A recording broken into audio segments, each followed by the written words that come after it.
All right. A very warm welcome, everyone, to Pakhuis de Zwijger, to another evening. Thank you all for coming on this Tuesday to a very important event, the Tears of Eastern Congo, where we're going to reflect on the current situation inside the Congo, how the eastern part of the Congo is occupied, and there has been since 1996 a genocide unfolding with millions of people losing their lives, but without it getting any attention. So today we're going to reflect on that, the situation on the ground, but also, most importantly, also in the second half, think about solidarity. What can we do from the Netherlands in solidarity with the Congolese community, both inside the Netherlands, but also inside the Congo? My name is Max de Ploeg. I will be the moderator today, and I'm giving you also a warm welcome today, not only on behalf of Pakhuis de Zwijger, but also Afrikaanse Vluchtelingencollectieven, from which I have one of the founders next to me, which is Ali. Maybe you can wave and maybe give it an applause for Ali, because he's, let's say, also the brain and the motivator behind this event. And sometimes you get an offer you cannot refuse. When he asked me to moderate, I said yes. Next to being the founder from Afrikaanse Vluchtelingen, he's also set up Free Congo NL, and he's a Pan-Africanist, human rights educator, and socio-political activist. So for today's program, we're going to have two panels. I'll introduce the two panel speakers in a bit, and after each panel we have room for questions from the audience, and I will come to you. Maybe good to know for everyone as well, it's being recorded today, so if you ask questions, just know you're part of the recording. That is for you to know, but for us it's only recording us. That's about the practicals. Then I think I'm gonna introduce the other speakers so we can delve into this important topic. I'm going to start with you, Erik Bimele. You're an activist, vlogger, and organizer, also from the Congo. Please give a warm welcome to Erik Bimele. And next to Erik, we have Guno Ja Pisi, which I'm going to call Ja. Ja Makamtash. He's a Pan-Africanist, public speaker, community builder, radio maker, and coordinator of Sabiurutu Skoro. And he was also a second House of Chamber candidate for DENK. Please give a warm welcome to Ja. Maybe before we start, maybe start with you, Ali. Why was it important for you to organize this event? And maybe you can also first answer the question, why has it been possible since 1996 that the Eastern Congo is occupied in the way that it has been by its neighboring country? Maybe they sometimes deny that they're occupying it, but it's through rebel forces. But maybe you can answer why are we organizing this event, and also how it's possible that it's been occupied for more than 2 decades now. All right. Thank you so much, Max. Thank you, everyone, for coming tonight. We really appreciate it. It's amazing finding beautiful people sitting around to really give us support. And some they don't know about this story about Congo. And some they know little, some they know much, and others they know more. So we'll try to get through it, just that some people who are starter can understand. And so my name is Kamayugi Mohamed Ali.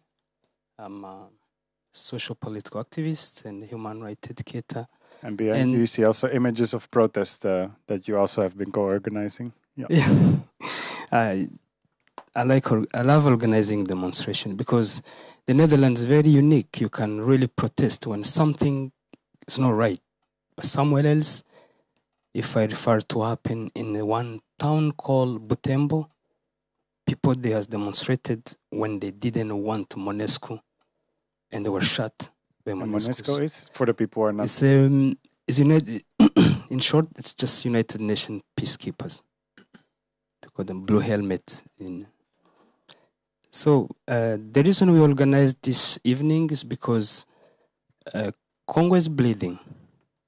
And to really get you understand, each and everyone in this room is having a cell phone, right? So that's how Congo makes its own statement without telling anybody. You need to think about it. The cell phone has a lot of resources that come from the Congo. Right. So without knowing, we contribute or profit We from are part the of conflict. it. Yeah. Yes, when here chargeable, you are part of it. If you carry cell phone, if you have cell phone, you're not part of it. Fair phone. Fair phone. But if you have anything beside of cell phone, you are part of it. So, Max, there you triggered something. Since 1996, it's my personal opinion, I discovered that Congo, it's been colonized by our own neighbors through Western interest. So, end of dictatorship, we hope that Congo is going to rise. Actually, was the start of falling than ever. Yeah, maybe to not go too quick, the dictatorship. So we're talking about Mobutu, right? So we had first an electedly chosen president. We had the first Laurent Désiré Kabila. He was the one who has political party called AFDR, which one was supported by Rwanda, backed by Rwanda, to invade Congo in 1996. So as you see, we are the same generation, me and Eric and some other youngsters, Desiree and others. Yeah. We saw this since we were babies. Yeah, so we grow as children. So we are full of trauma of it. And we just psychologists to heal ourselves because nobody care about Congo and the Congolese people. They care what's there. It's carrying one most crucial thing. 62% of the cobalt and 72% of coltan of the world resolves. It's on Eastern Congo. By the way, it sounds too little, but it's bigger than Rwanda, Uganda, and Burundi. That's Eastern Congo. It's so huge. Bukavu and Goma. So we're talking about North and Southern Kivu. So tonight we'll try to dive into really Eastern Congo because that's the gate where all, since 1996, everything has started based from on our door. So I think inside there would just look more because it's not only, most of the time people, they hear Rwanda, but what's the difference between Rwanda's population and Rwanda's politician? And if you look harmony of people on a border, we born and raised there, playing the border. If you look harmony, how people are living and how conflict is being played, like my brother Eric is coming from there. It was amazing this Eric January. Also, because you visited recently, but yeah.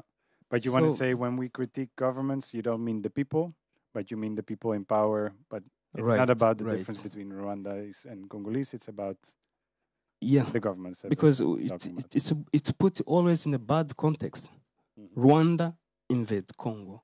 But we are forgetting that the Rwandese army are private company. They are contractors. So Paul Kagame, the president of Rwanda, he owned RDF. It is army since 1990 when he took over from the General Fred, when General Fred got shot. Then he just been there, and he trained this army for certain purposes. And the most worst one is being proxy player of the Western interest. So that's why in my own opinion, Kagame is really colonizing Congo for very long, and this must stop.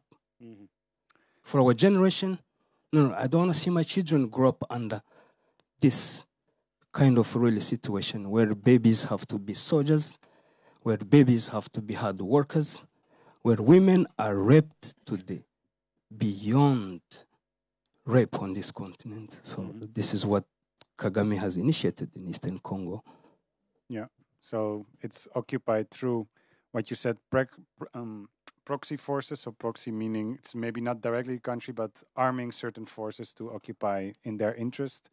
Yeah. And also, of course, European countries buy a lot of these materials, what we just mentioned, through that occupation, basically, of the Eastern Congo. And maybe to make a bridge towards you, Erik Bimele, because you visited Congo this year. Maybe you can take us with us why you were visiting, but also what you've seen on the ground happening now with the context that Ali has given us of the occupation of Eastern Congo. Yeah, I will introduce myself first. My name is Erik Bimule, and I'm from Congo, as you said. I am activist and also I'm organizer. I went in Congo because I had a project there. That's what I went there before the war started. What kind of project? I was like doing a farmer project, like farming, agriculture business. So I had that project that I went to look after there. I didn't know about the war. I didn't know. I thought that we finished, the war is finished already. So when I went there, like I went because I come from the Bukavu, from Sud Kivu. When I went there, I visited my family. I visited the project. So I said, like, I will not stop here. I will travel again to Goma because also I have family there. Because it has been a long time. Like I live more of my life in the Netherlands than I've lived in Congo. Yeah, because what age did you come to the Netherlands? I came in the Netherlands. I was 15 years old, so I was underage. Yeah, and now I'm 34. So a bit more than half was outside. Yeah, exactly. Yeah. So I missed the place. I thought like, okay, I've grown up in war. I thought maybe the war is finished because I remember running from war. I was 4 years old. So I came back. That's why I came from the first war. I ran away. I come back in the Netherlands. Coming here, struggling with having documents, having paper. And thank God I got papers. So it was that time, like I thought the war is finished. So I could have go back and That's do why something. you also wanted to start the project. Yeah, to exactly. Support, to support the people so that the people have food to eat and they would be independent. Yeah, that's maybe also good to know for people. A lot of the deaths and the millions that we see is not only through guns, but also through hunger. Disease, yeah, exactly. The collapse of infrastructure. Yeah. So I went there and then I saw the project. I went to Goma. I saw what I was surprised first when I reached there. They were like a place like a mines where they dig coltan, cobalt. I saw a lot of Chinese there. There were a lot of Chinese in Goma. I didn't know why. What I knew, like before, the little boy, like the young president of Kabila, the son of Kabila's son, deal with Chinese. So and Kabila is the current. Kabila was a president who killed his father to get power. Okay. So in Congo. In Congo, yeah. People are laughing, but yeah. Yeah, but that is true. That is true happening, you know. So he killed his father to get in power, you know, and he didn't want to wait. No, he didn't want to wait. He was so thirsty of power. He wanted to be in power. And so this guy is trying to deal with Chinese, and Chinese, they were still there, and he was not president anymore. The president was Tshisekedi, but this guy was still, his deal was still going on with the Chinese. So I didn't understand actually why they were still there. And for me, coming from Goma, when I heard some rumors. Did you find the answer why they were there? For the coltan and the gold and the gold and the coltan and the gold and the cobalt. That's why they were there. When I moved, because I hear some rumors, they were saying like maybe the war is gonna start in Goma. We were like, no, that's long-term things. It can never happen again. Yeah, because there were peace negotiations, this kind of process. Yeah, exactly. So we thought that it's not gonna happen. So all of a sudden, I decided to move from Goma. I went to Bukavu. Then after like 5 days, the war started in Goma. It was not like 2012 because something like this happened 2012, but it was not a really war. They just came in and they go back again. But this time they came and they started killing people, doing massacre, raping women, taking young people, force them to be soldiers, you know? Like if you don't want to be soldier, they're going to kill you. And they have dig a mass grave. Somebody who don't want to follow them, they shoot you, they drop you in that mass grave. And it's done. We have lost a lot of people have died already in Goma, and we are still counting. Even the same in Bukavu right now. So when I come in Bukavu, I thought the war is not going to come there. because these things like war is really something like it puts your life in danger because you never know when you're gonna the gun's gonna catch you. You never know what's gonna happen. I experienced it when I was a kid, but experience it at this age that's when I really realized how it is to be in war. Yeah, you were too young at the time to fully understand what was going on, and now you came back, and now you saw it consciously, let's say. Yeah, now I see how it is like to be in war. Like if you are older, what's going to happen to you? You know, like it's not safe. So, luckily, when I was in Bukavu, I make a choice to go to Burundi.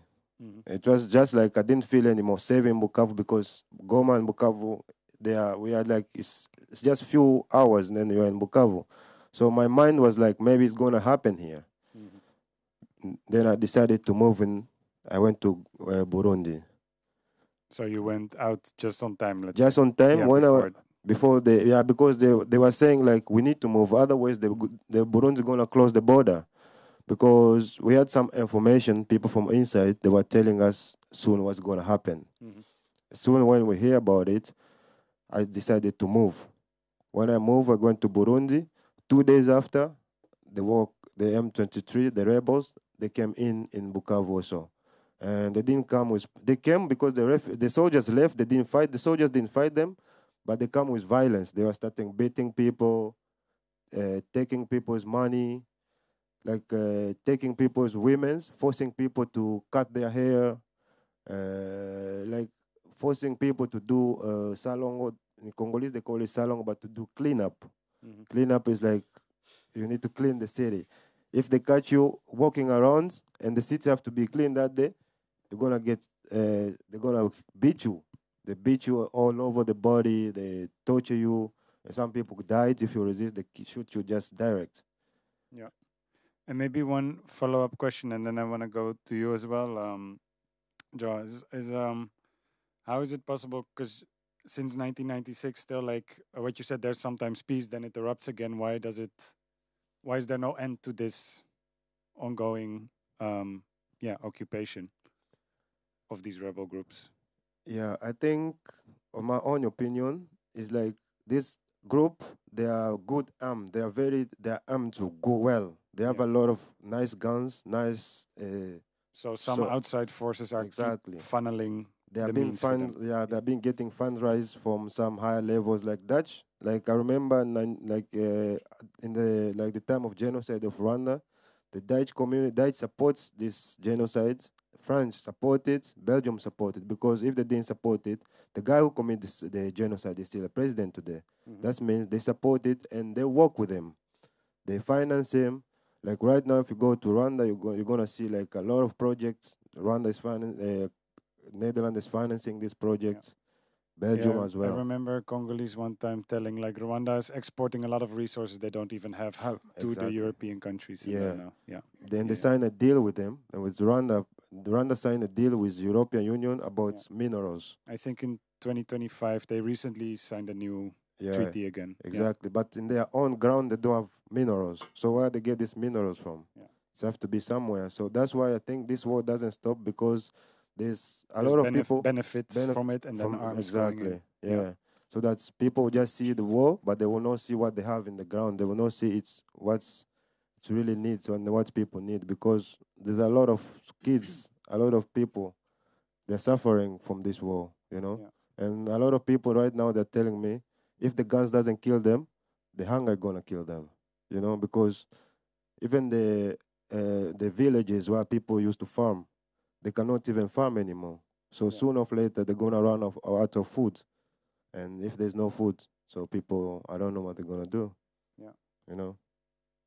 Thank you for explaining the situation, the horrible situation, and also why it's continuing. And I think, in another part of the program, we're going to talk about solidarity actions that we can do.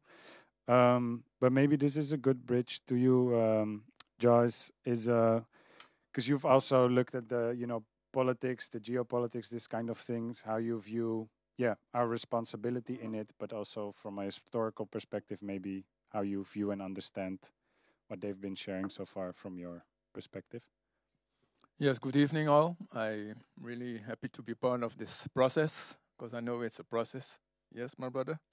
That's right, brother. Well, the thing is, I'm really honored to be part of this session. And the reason why is that I look at this world with a historical background also.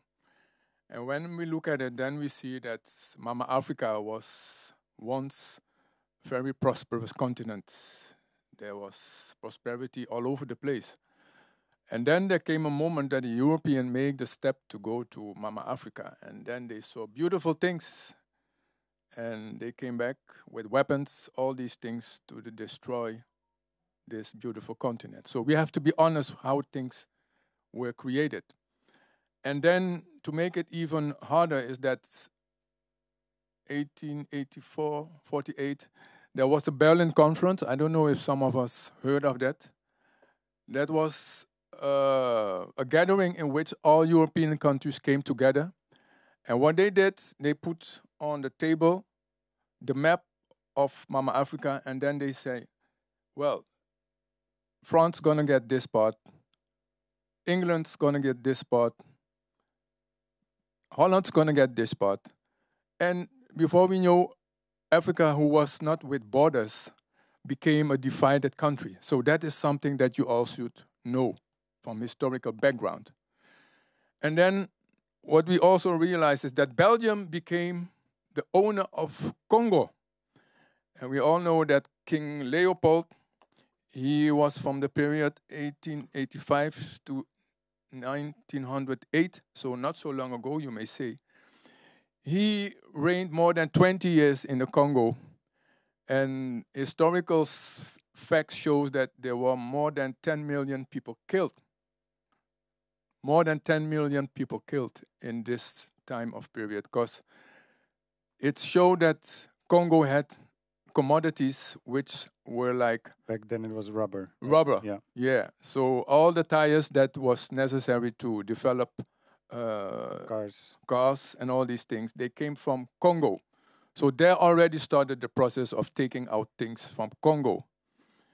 So with all this said, we can say Congo is in the central of Mama Africa with all his natural resources, with a deep-watered culture, and still a community who wants to fight for dignity and for righteousness in this world. So with this gathering here, we try to make a step to that. But you know already the root of the crisis that we have now in the Congo. And the independence in the year 1960 started something that we could have some hope, but then... Under Patrice Lumumba, right? Yes, he was the first president, I guess. Yeah, elected. Yes. Yes. And then, unfortunately, it was my birthday, or my birth year, my earth year, so it was a good year, I can say. But then not in the history of Congo, because we saw that the dictatorship of Mobutu came, and he was powered by the West. We know that all these puppets are still there around on Mama Africa, and we know that these puppets are there just to look at the interest of America, West European countries, you name it. So with all this policy, you get corruption, you get all these things that are not good to develop a country which just got dependence. So this way of govern a country has made it that we have come so far, that we must see that Congo is suffering, and especially the east of Congo, where we know that most material, most commodities are located. And we see also the power still of Rwanda. And we saw not lately that the United States made a deal, a new deal, to come and stay in Congo. And when I heard that news, my heart jumped like it's not should be possible. And I shall give you a reason why. Well, east of Congo is fired up, and we got some examples about how they treat the people there. So I don't need to repeat it. But the new way of colonizers is that they make deals, they make contracts, and the way that they do it is with putting soldiers on the ground, put weapons in the hands of people who think that they can get the benefit of it. So you got a lot of rebels groups in Congo, and especially also in the east of Congo. So there is a violence, there is a tradition of working with weapons to get your things done.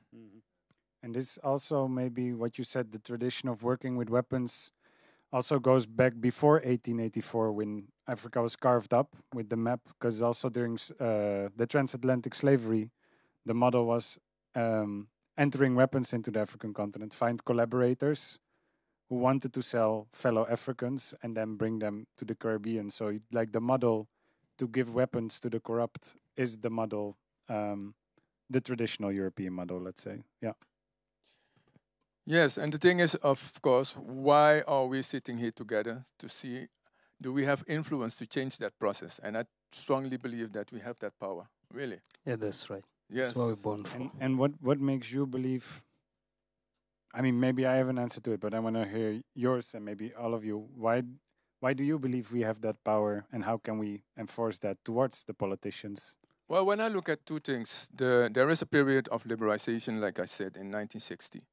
We see the same spirit nowadays in Burkina Faso, Niger, Mali. And we see also a country like Ghana, who's got a new administration, that you also say with bold words, America, get out. So, which means that when we have Congo coming together, they can make also that statement and say, go out, we don't need you, we can make our own stuff.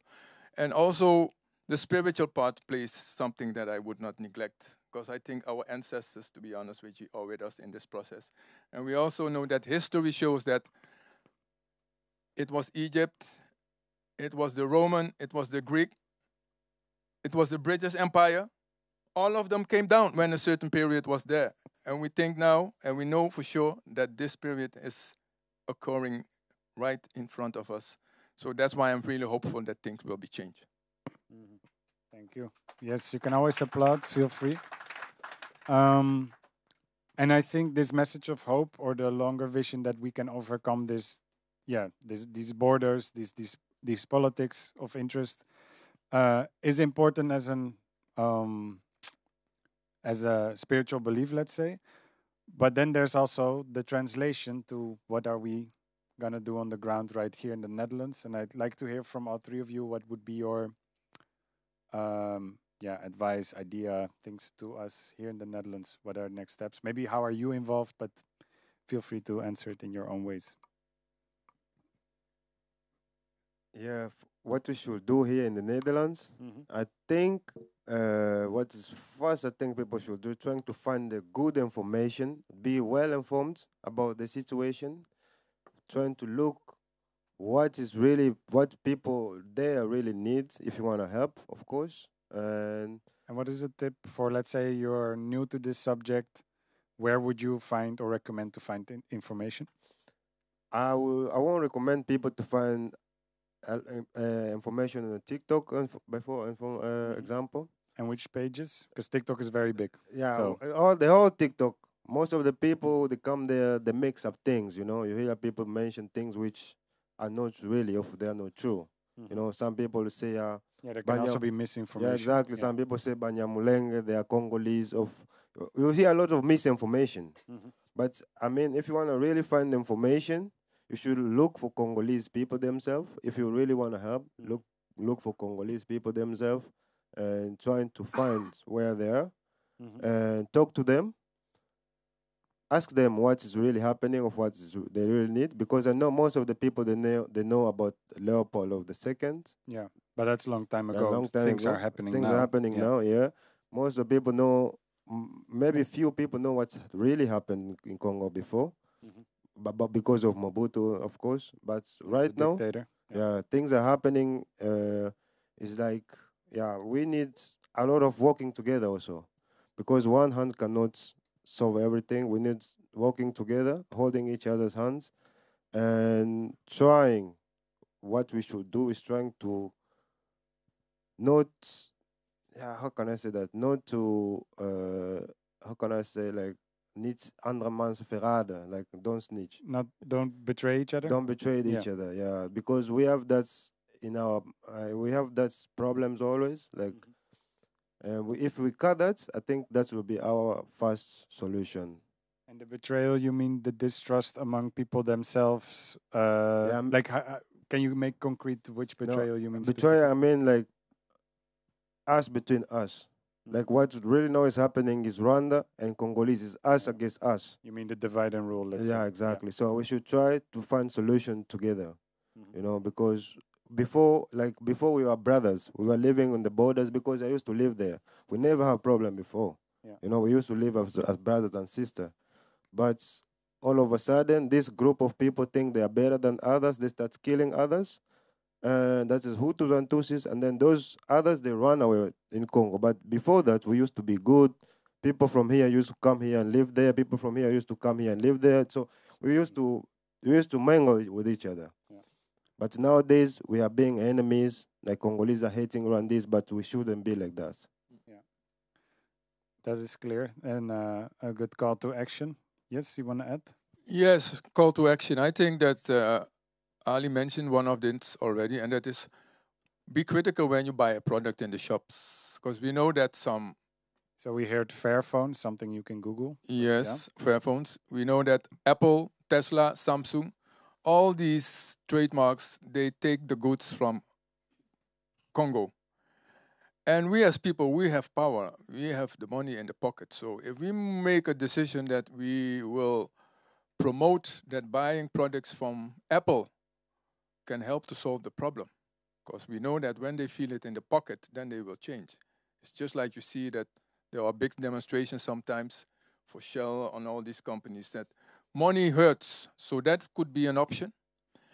Another one is that the awareness, and that's why we are having this gathering tonight, to make people know what is really happening in the Congo. So we should get more other media to get the news out, because we see that the mainstream media is not covering what is needed to be covered. So we must see if we can find alternative way. We have some people here who are working on radio stations.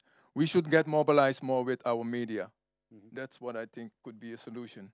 Yeah. Maybe one tip, I know I learned they made some good documentaries as well as Friends of the Congo. It's also made by Congolese, I believe. So that's maybe a good tip.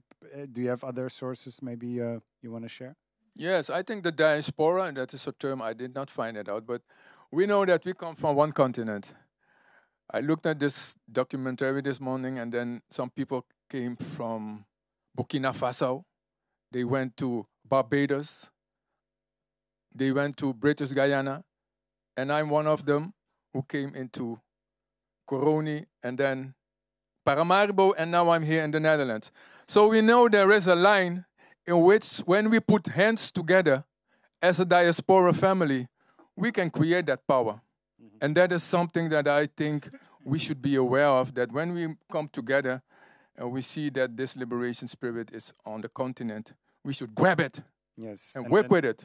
And as a diaspora, you mean Pan-African diaspora? So Pan-African, that's not what we talk. Congolese, but Pan-African from continent. Exactly, yes. That's what I would like to bring as... Yeah. Ali, you want to add something? Because then I'm going to, maybe we've been talking too fast or something was unclear, so I'm going to look at the audience as well. But do you want to add something next to what has been shared?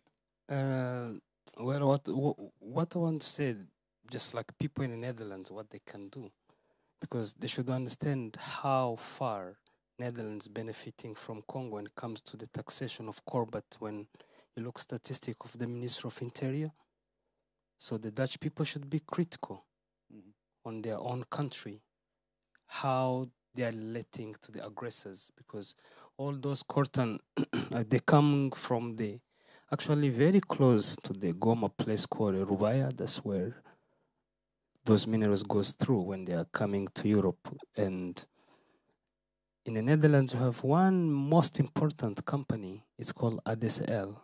It's in Eindhoven. It's making a machine which one cost about $264 million, which one transported into 4 Boeing and installed in above 10 housewares. So you can't imagine. So that's a machine which one makes chips. The chips, here the generation of chips, this is one. Everything requires chips, electric cars. From cameras, I think during Corona time, there was one problem because the car industry, didn't really get the chips because people needed chips for cameras. So Netherlands, it's a part of a hidden agenda when it comes to the DRC.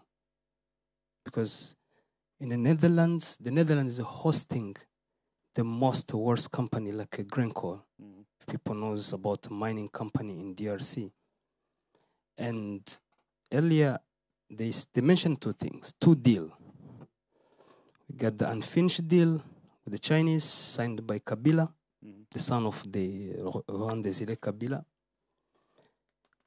And as you hear, Eric was telling you that he was very recently in the DRC. I was actually, there was some period I was there, but I didn't get inside of DRC. The area of the Eastern. Yeah, I was talking to him while he was in Burundi. I was in Uganda visiting refugee camps because of the also Free Congo, because we try to get into Congolese people and mobilize wherever they are to try to make sure that we are very connected and we are trying to understand actually what's wrong in our country, because we share so much values with the continent, but we gain very less appreciation from the continent. So it's time really we do care about ourselves than how we used to. Yeah, because we can forget about it by being here, you mean? No, by actually trying to create awareness to where every single Congolese is on the continent. So because our struggle is towards just the global solidarity for the Eastern Congo, because for we people from Eastern Congo, we came to notification that actually all those deals are being taught, none is focusing on our people. They are thinking the minerals that the deal United States is dealing, it's just the minerals.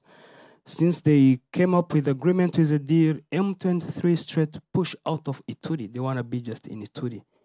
And amongst all this the jungle on this continent, you can't imagine what's hidden.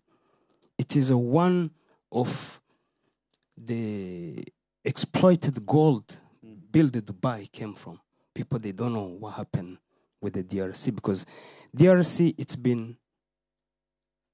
there's something the brother Yao have said earlier about the Berlin, I like to call it the Berlin conference. No, so it's a Congo conference, not the Berlin conference, because this conference, it was called because of Congo, not because of Berlin, how it's becoming Berlin conference. So we need to start to correct this language, which one are tricky to raise suddenly hypocritical ways of thinking. Actually, that's how we fool next generation, every single generation. Like how we say that the uranium, which one made that first atomic bomb that was found from Canada and Mexico, some fake story, but you need to read what's called Sholokobwe in DRC and start understand who started really to making the radiums, the Belgian, 1828. So there is this miseducation. Which one it is? I like to say that's the miseducation it does to train the neo-colonialism, the neo-imperialism, because they train the youngsters so they carry on the same operations, because why it doesn't end? It's a trespassing. So we are just, people has built the roots, because when we say Africa was divided, I think people who read much, you can go back to a man called Stan Lee, who was lost on a Congo River, and their delegation went to Leopold. Then they called conference about Congo. So I don't want to talk about that. To summarize, one important thing is knowledge, education, to get the history right, and to find out what you had earlier in the story is to find out the role of the Netherlands in the trade circuit, and then co-responsibility to that. So yeah, I'm cutting you short as well because I want to give room to the audience and the second panel. Do you want to add something to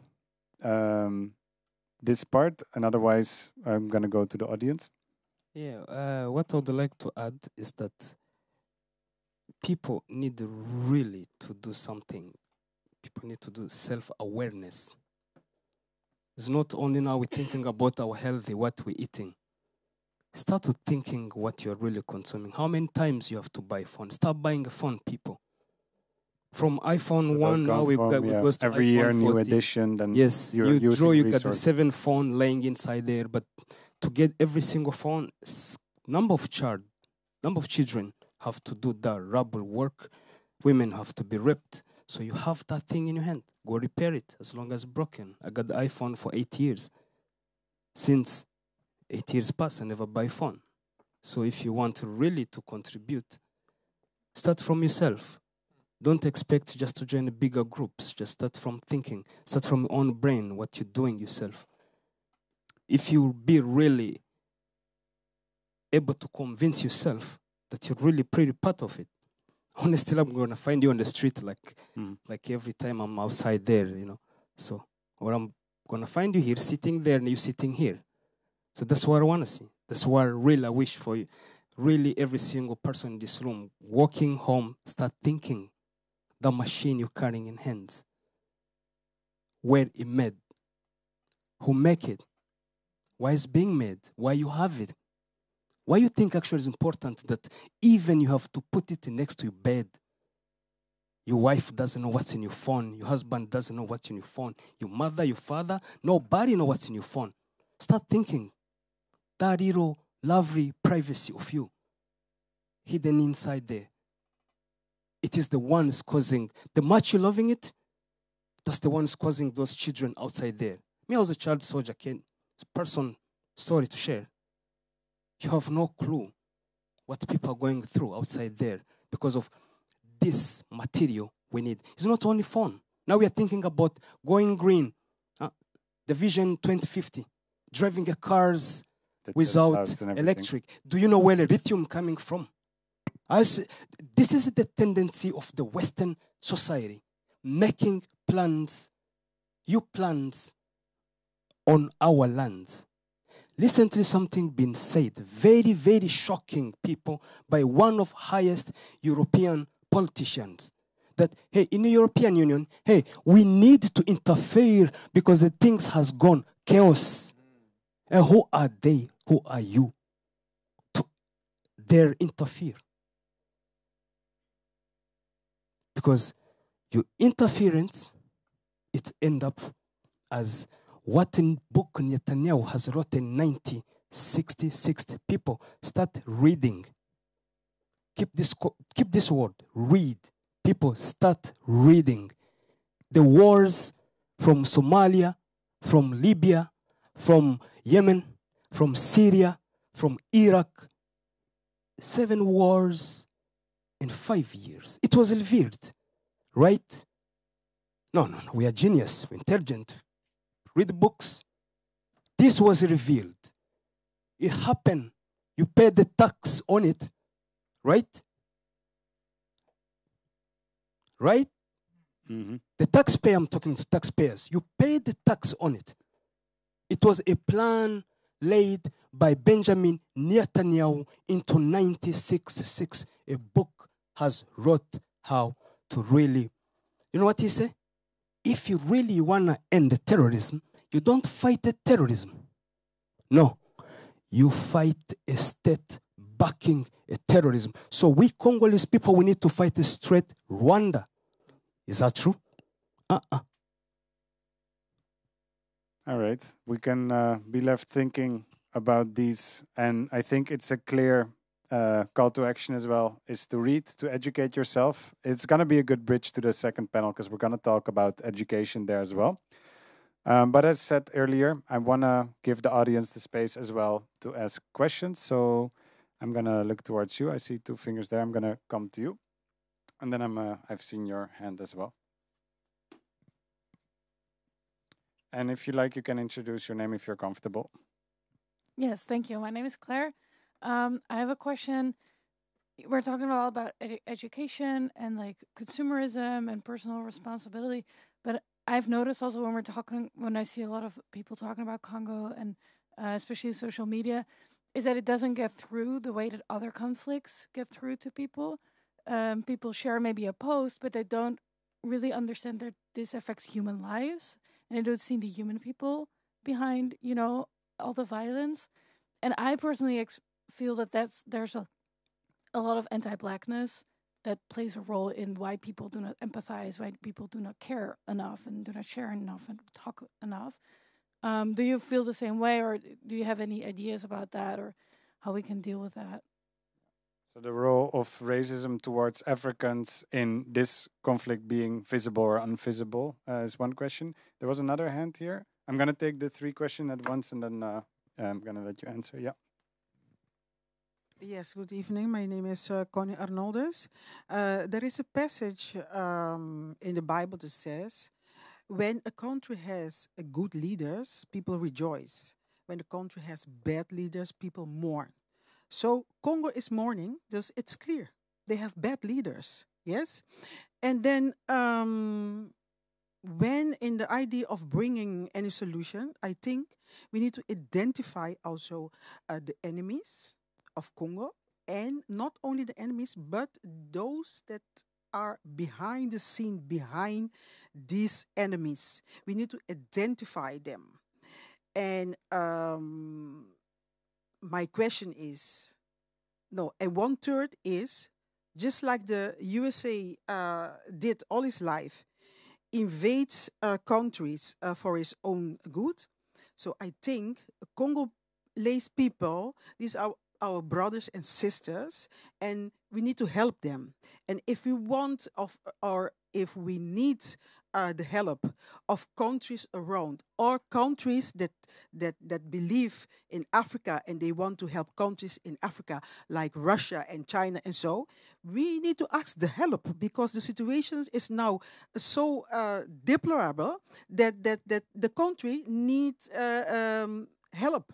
So what do you think else that we can do to help? Because these 3 options I see, we need to get away from the government.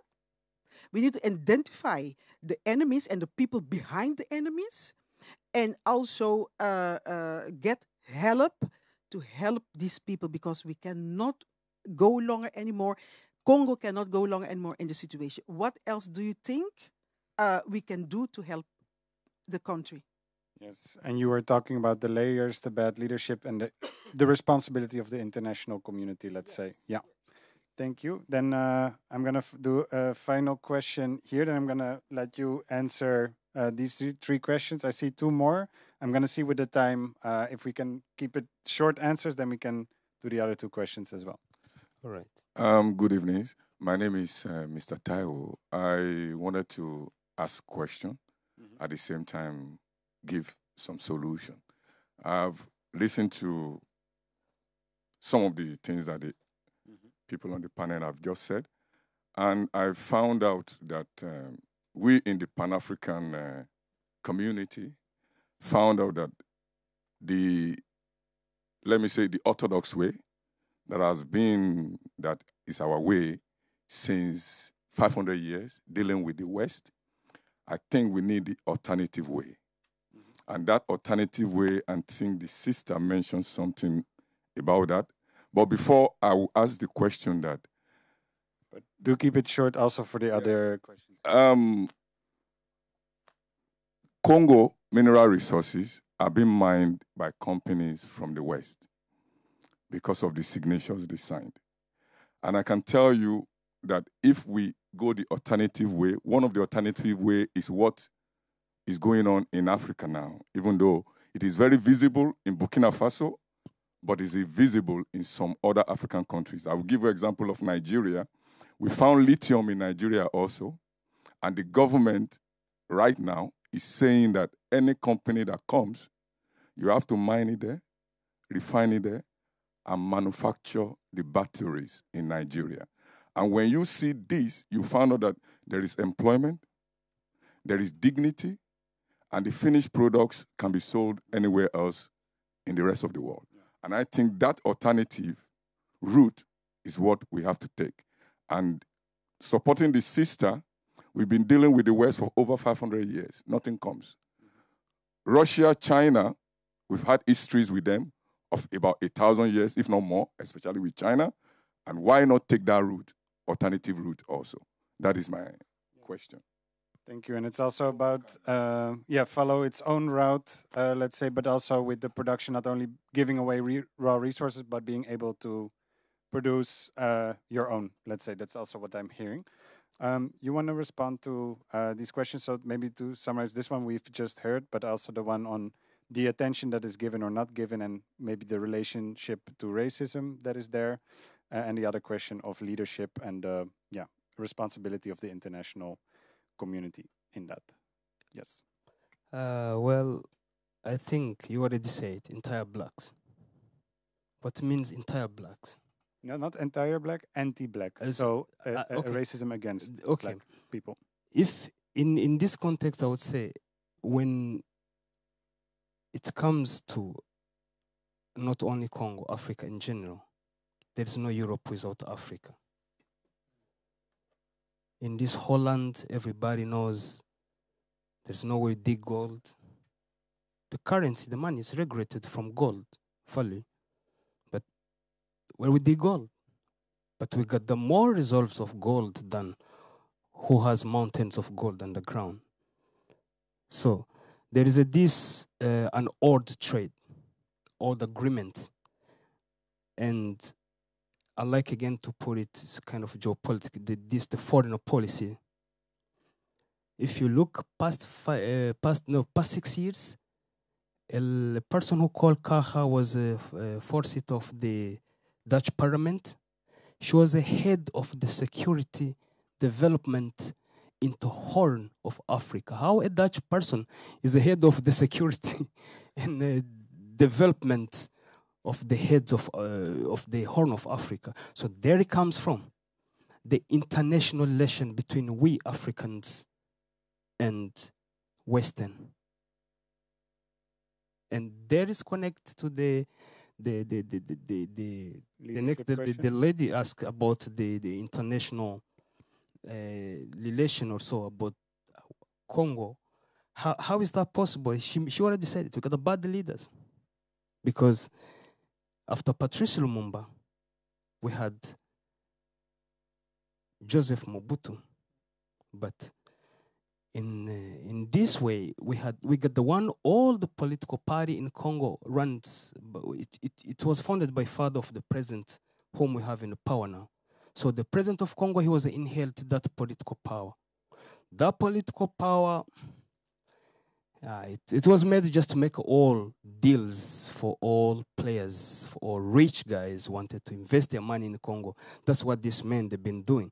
So the bad leadership, truly, we have it.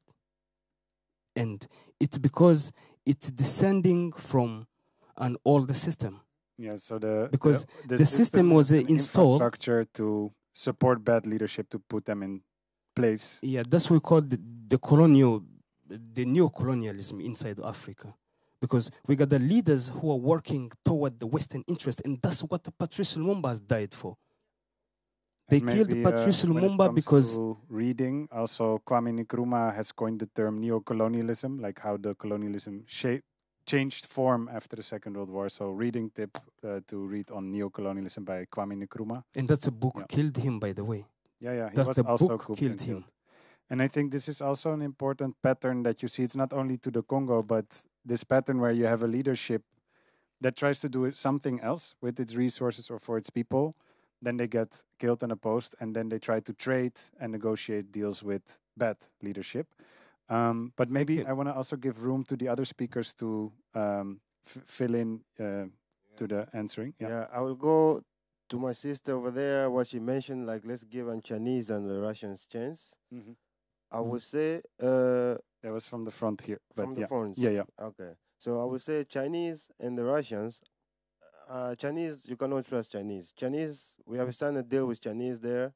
What Chinese they have done, they took 90% of our minerals, and the 10% which they're given is like less than what we must have. Yeah. So it's still a bad deal. They're still a bad deal. You say it's choosing between two bad deals. Two bad deals. Yeah. But Russians, I can trust them a little bit. Why? Because we never had bad experience with Russians. If you look back in the history, the Russians, they were supporting the freedom of Africa. Yeah, you mean during the Soviet Union Soviet with the Union, yeah. liberation armies? Exactly, the and they never colonized anti-colonial Africa, wars. so they never have those interests. But the Chinese, we have already a deal with them, which they are in Congo right now. If you see Chinese is getting bigger because of the deal the Tshisekedi Kabila signed last 20 years, and now Chinese they are producing chips and whatever, but they are claiming it's their own material. Yeah. Now they're important, but before 50 years, 30 years ago, Chinese didn't have nothing, but now they are bigger because they invest in Africa and they get their own Yeah, interests. so you say they don't come in with a new way. It's an, let's say, also European way, but now with a Yeah, new it's the face. European way, but it's a little bit more different, showing like, okay, we are doing a little bit more different. And to our question is like what she said, like our situation, it doesn't get to the people. Like people don't have interest. The people don't want to learn of. I don't think like it's because of discrimination. I think most is because people don't want to lose their value. Because if you mention like you need to put your phone down and think about what's going on, where the materials come from. Yeah. Nobody wants to leave their interest, like take their phones, take their TV outside of their room. They're gonna be out of their comfort zone.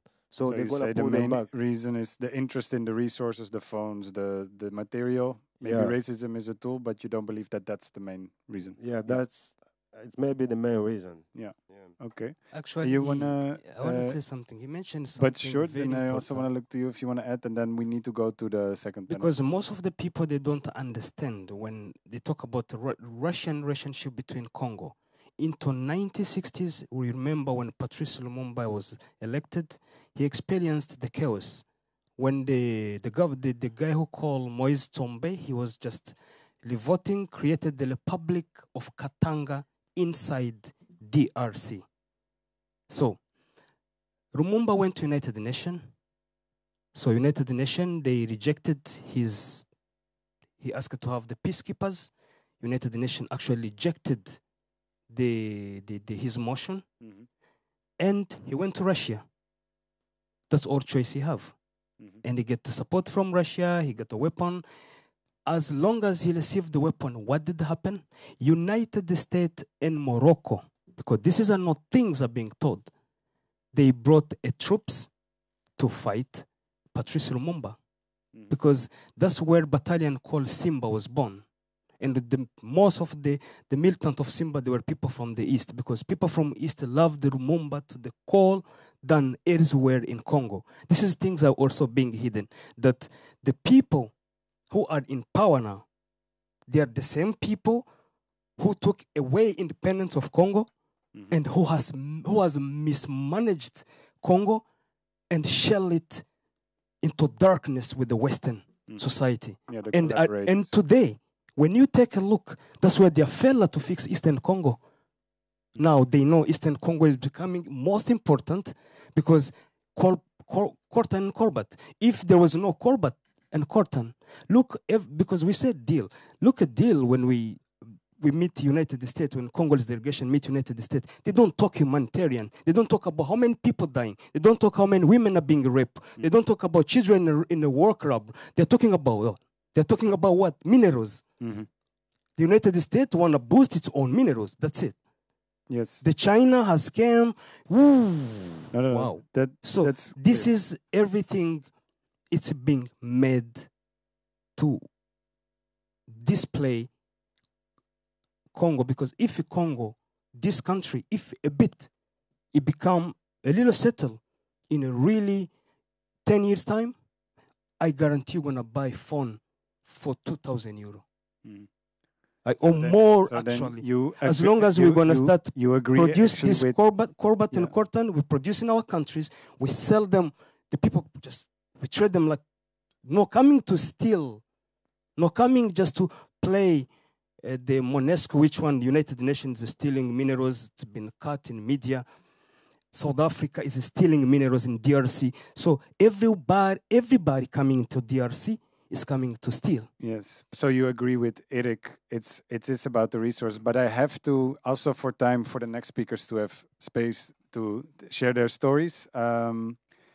I do want to give you the last chance to add, because been able to answer the question for the audience. If you have something to add, and otherwise I have to go to the second panel. Well, I'm going to make it short because I think we must respect the time. The solution, as I see it for this moment, is really that the liberation spirit that is in Burkina Faso, and that I see that there is some connection, and that also countries who come boldly. I think we have one strong lady. You must help me. Yeah, Namibia. I see more and more that these strong spirits come true.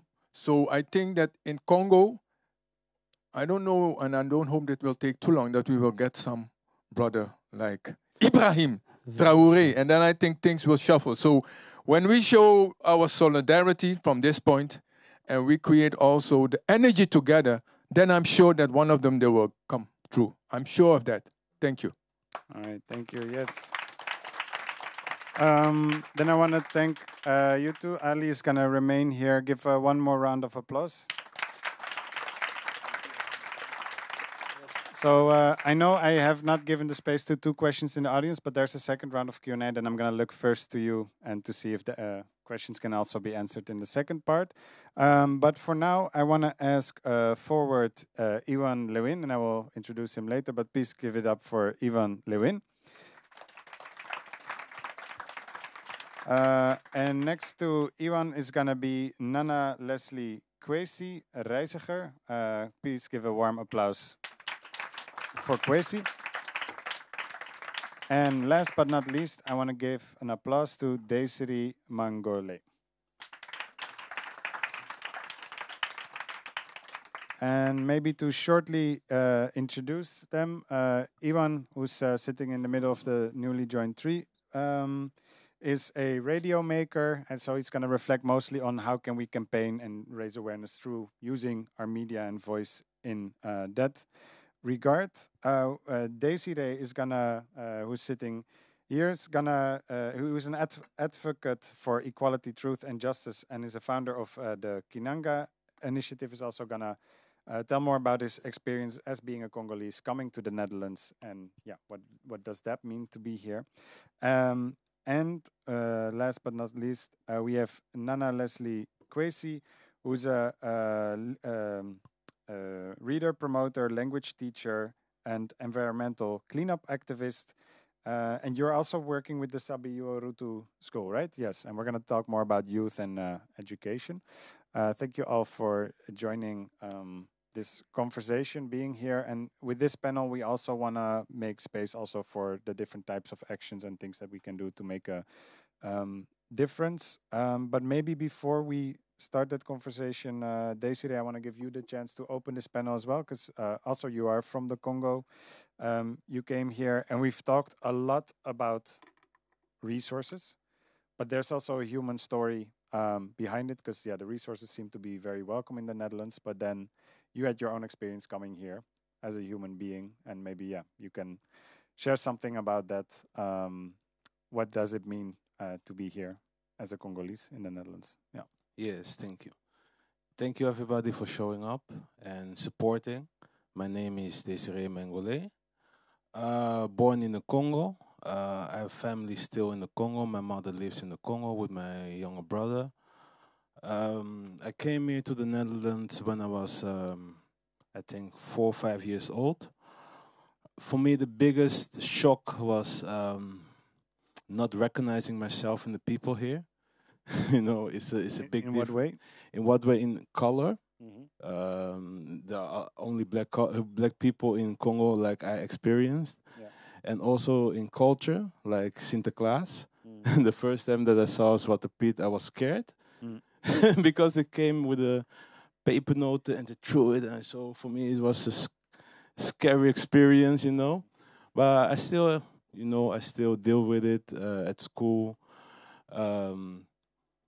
I saw a lot of distrust into people, into refugees. When I came here, I was young. What was your age? Sorry? What was your age for the people? I think 5 years old. When I came here without my dad, without my mom. So I was in an orphan, and I was orphaned for like 2 years. And then we got some connection with my dad because he was already here 1 year before me. Then I got a chance to live with him, but in an asylum seeker center. So I lived for like 7 years in an asylum seeker center. There I experienced how it is to be an asylum seeker. You know, we see how the people talk negatively about asylum seekers. Yeah, now For me, the media news. it was a personal experience, you know. So I thought like people here think that I'm a raper, although I was a young kid. I was everything that is bad because we don't often see positive news about asylum seekers. We only see negative experience with them, you know. So they always expect the worst when you enter, let's say, the Netherlands, the Dutch space. Exactly. Yeah. So for me, I was raised, with the Christian background. So and you need to be good with people. You need to be respectful, and That's not something you've experienced. so people seeing me as a bad person was not resonating with me, with my true essence, you know. And also growing up and being super greedy for knowledge, I saw myself growing super fast. And when I started talking like them, you know, like my Dutch, ik kan gewoon prima Nederlands spreken. But if I talk with them, one time I called to renew my my ID card, and someone told me, "Oh, where are you from? You speak perfectly Dutch." So I'm like, "How? Is that a problem?" Yeah. Me being here more than 20 years, 25 years, speaking it like perfectly, is that a problem? Why is there any need to ask me where I'm from? You know, isn't that a good thing to hear someone trying to do his best to be part of this civilization? So If we can call it a civilization at this point, but yeah, it's a civilization because we are part of a monarch. We are parliamentarily monarch, so we are. Yeah, at least how it's presented. Yeah. how it is presented on paper, we are a civilization, but are we really civil as a human being? That's a good question to ask because we don't. Sometimes here we don't take other people in account while making plans for our future. You know. And I love the Netherlands. I love the people here. I love the experience of the Netherlands. But for me, it's like I've been hated all my life. You know, I need to show my kindest version to be fitted. You know. Yeah. So To remove the threat that they first perceived. exactly, and only because I was an asylum seeker. Yeah. And maybe can you, because I know you shared with me, and something that you wanted to touch upon today as well was the a sort of a hidden experience that people don't know when they see you. It's like, okay, one thing is your experience and maybe the background they don't know, or what you said, like the perceived threat. But the other thing is that you are not fully equal in this country either, right? Like legally speaking, there's a separate set of laws that apply to your legal situation. Can you elaborate on that? Yeah, of course. I have the right papers to be here, to stay here. Yeah. I You can had stay which here vergunning again? permanently. Yeah, Vergunning verblijfsvergunning. 2 or Type something? 2. Yeah, type 2. I don't know what it means, but I can stay here and be here permanently. You know, I can work. I can have kids. But there are things that I can't do. Sometimes people don't know that. Me living here, I don't have the same right as you do. Yeah. Can you give one of these examples? One example: I can't be more than 6 months outside of the Netherlands. Otherwise, I'm not allowed to come back. Actually, you have more. I can be outside 3.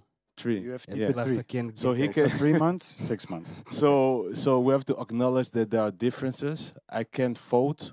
You cannot vote I for the cannot national, vote right? for the But you can national. for I cannot local. vote. Yeah, the So municipality. there are really differences. Yeah. For me to get the same right as you, I need to pay some money. I need to pay more than thousands of euros. It's not the same right they own in South Africa. What do you mean? When Dutch people went to South Africa, they owned They more didn't- right. They didn't ask them. They didn't ask. Of this- course not. They didn't be questioned why they were there. Actually, they questioned somebody why he was there. Yeah. So I need to pay my rights. Yeah. I need to do my paperwork. Yeah. To get the same right as you do. You know. Yeah. Yeah, because Although- one of the issues that you had was you were stateless, right? Or like you're not recognized with title of state. Onbekend. Yeah. Onbekend. Triple X. Yeah. So on paper, I have no nationality. I'm triple X. That became like that because I came here when I was young without a dad and a mom, so they couldn't identify my nationality. Yeah. So in the still, system, you only exist as a human if you have paperwork, basically. exactly. So I don't have any real citizenship, and I'm not part of any country on paper. You know, this sounds like the adoption is a part of exploitation because means you take a child from his own country. At the end of the day, say the child's unbokend, it's unknown. And the craziest experience is like when I came here, and the only reason that I'm still here is because of the General Pardon in 2009, I think. Yeah. 2000. They said many people in limbo that were Yeah. endlessly, they said, okay, at this time we do a cutoff, we give this type of vergunningen. Yeah, so I lived in AZC for I think more than 7 years.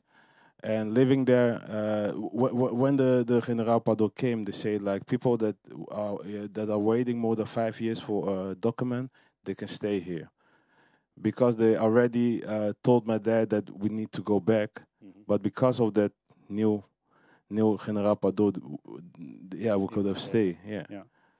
Yeah, no, I wanted to highlight this as well because we don't realize sometimes that forms of segregation and apartheid that used to be here also exist within this country. If what you tell me, like just based on where you're from, where I'm from, we're not equal. Exactly. Like we're on the same. Sorry, you have different laws applying to you. Thank you for sharing, and we're gonna come back to what we can do. But I want to create a bridge to Kwesi. Because you are also in the education, you work with youth, and it has actually already been touched upon in the previous panel why to read, to get knowledge is so important. And I know one of the things that you do is to do a weekend school. Like, why do you focus for youth and children? Why do you find youth and education so important, and how do you use that to make a difference? Thank you. Do use the microphone. It's for both the recording and the audience. Can you hear me? Yes? Yes. Thank you. Okay. Well, first of all, I'm grateful and happy that I can be here together with you also at the panel. Let me start quickly, just briefly to introduce myself. I was born in Suriname. After secondary school, when I was 19 years old, I immigrated to the Netherlands and did some training, some study, and I made it to Ghana, to Africa, where I lived 6 years, to help with literacy, teaching people how to read and write in their own language, with other people who were helping in that process. When I came back to the Netherlands, that time I was not a teacher yet, but because my heart was always like wanting to teach and share something with other people. And so that's why I went into education. I became a teacher. I worked also several years, and now I'm even retired. But my heart is still beating for education for young children, for youngsters. And why? It's because they are the future generation. They are going to be the ones who take over when we are no more there, right? So we have to focus on them. We have to pay attention to them, their needs. We have to love them and also protect them. So that is why when I had a chance in 2019 to connect with the weekend school together with my brother Yao, who is also here, we did it voluntarily, but we did it because we knew the need, the importance of paying attention to children, their development and education. Okay, Sabi Yurutu means know your roots in Suriname language. Okay? So our children don't know their roots because here in schools, they're not being taught about it. Of course, they learn reading, writing, arithmetic, all the things. But the essential things about knowing who they are, who I am, what are my roots, they don't learn it. They don't get it. They learn skills for the job market, but not to be yourself a human. Yeah. And it is very important. That's what I have learned myself, to be myself, to know myself. And it's an ongoing process. It's ongoing, growth. So what I can say is that our children need so much attention because they are growing up now in this new tight paddock, Age. Yes. the digital tijdperk. But they are learning many.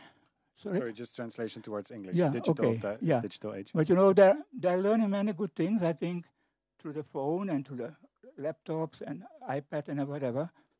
But who's teaching them who they are about themselves?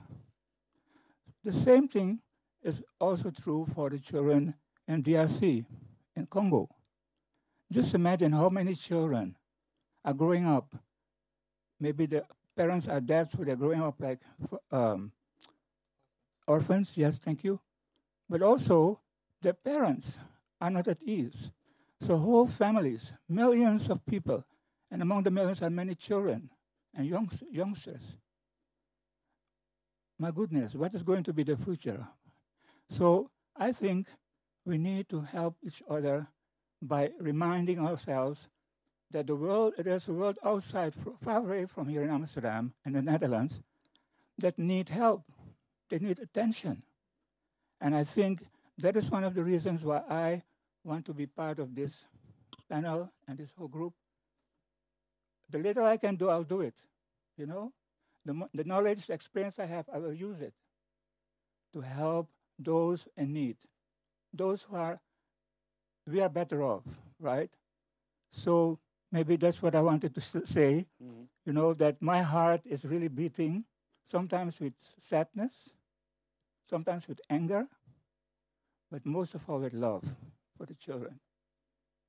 Thank you for sharing. And I think also, yeah, and it ties back to what Erik Bimole has shared before, right? All the situation that is happening, the violence, the hunger, and then you don't have room for the education. But at the same time, you made a very important point, because you didn't mean education just as in to acquire the skills, because a lot of the education that we have is also miseducation. And Ali, or maybe one of you wants to answer or fill in this as well, is that how do you see education, miseducation happening? Because with the Sabirutu, Know Your Roots, you also learn. There's a reason that you're not helping your kids survive the school system that is already here. You've chosen to, in the weekend, add other layers to teach about their identity. Can you maybe also speak to the education system that you've seen in and around Congo? Because I know you've invited also this topic of education. Why this motivation to go this collaboration? Well, it is for me, when it comes to the education in Congo, I believe every single mess inside in Congo, it can be solved because education has been inherited from the colonial system. So same education. So what's system, the main language of education in Congo? French. French. Okay. Yeah. So can't remember that that's an African language. No. Actually, Congo is a majority of the global French speakers. They has dominated French, and 79% of the Congolese men they speak. So maybe we should fluent French. 68% of women, all of them, they speak fluent French. So I find that, but when it comes to education, we should understand, how do you control the mass? You control the language. So means Congolese people are being controlled indirectly, and we don't know because we're using somebody's language. How is... So you learn to think from the language that you're... Yes, the French language is supposed to be taught based on snows, you can see. But the Congolese language, we got the second large rainforest. So our language is supposed to be speaking very different and focusing on different things, because it is very shocking when we come up with education, which one... One second. Can someone put off the phone? It's distracting. Thank you. We can hear the phone. It's apparently very loud. Apologies. All right. So when it comes to education, the education we have, it's education which one would misread people until they will keep benefiting to Western, until we'll find out actually how to build our own system, which one will protect our interests. What was brought in. Yeah. Yes. Actually, when you look at Burkina Faso, I hope it will rest longer. We got the whole world is attacking just that particularly country, because this is what happened into 1960s. If you remember the 22 coups inside Africa, Yeah. That's how they ended. The 22 men who were Also, most in Burkina important. Faso, Thomas Sankara. Right, so this guy, when he get in power, actually what's hurting the West is because he said that he want to lay the plan of Thomas Sankara and let it live, even he's not alive. To honor him is to make sure that he's going to implement the dream of Thomas Sankara. So And so I hope would also be learning about these legacies, maybe.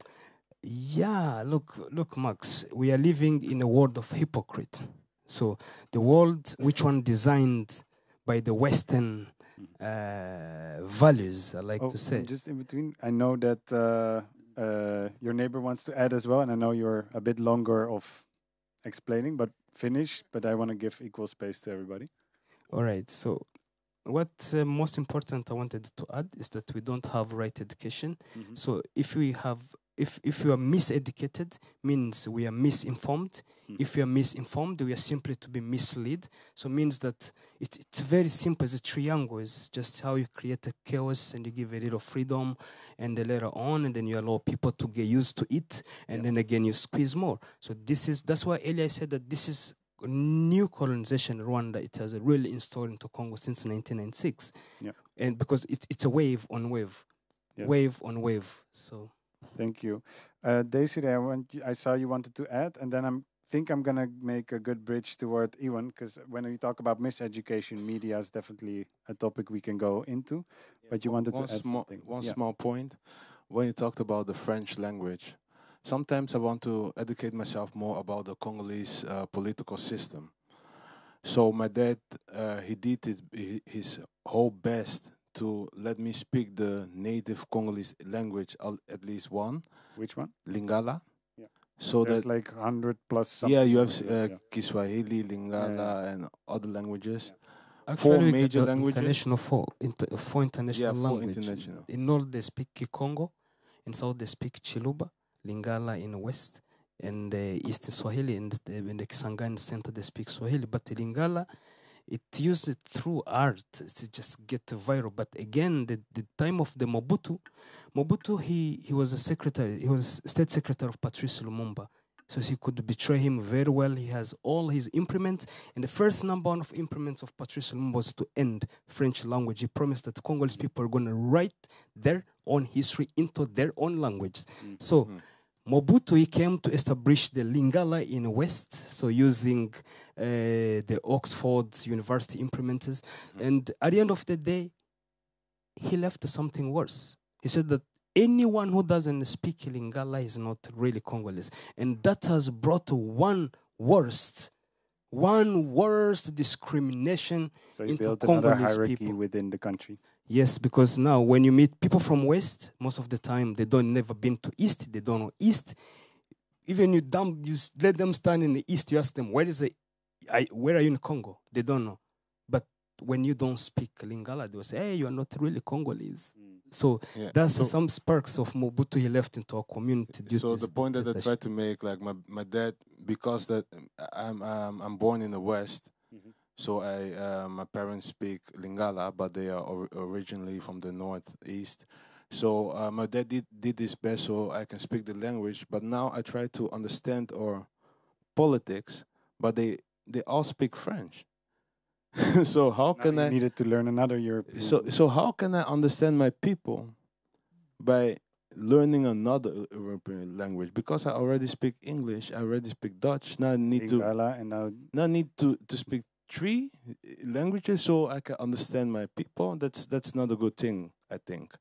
You know, I really try to be involved into this, but it's hard when our language is being colonized, when our people can reach us anymore. So it also creates a distance for you to communicate with your people. Yeah.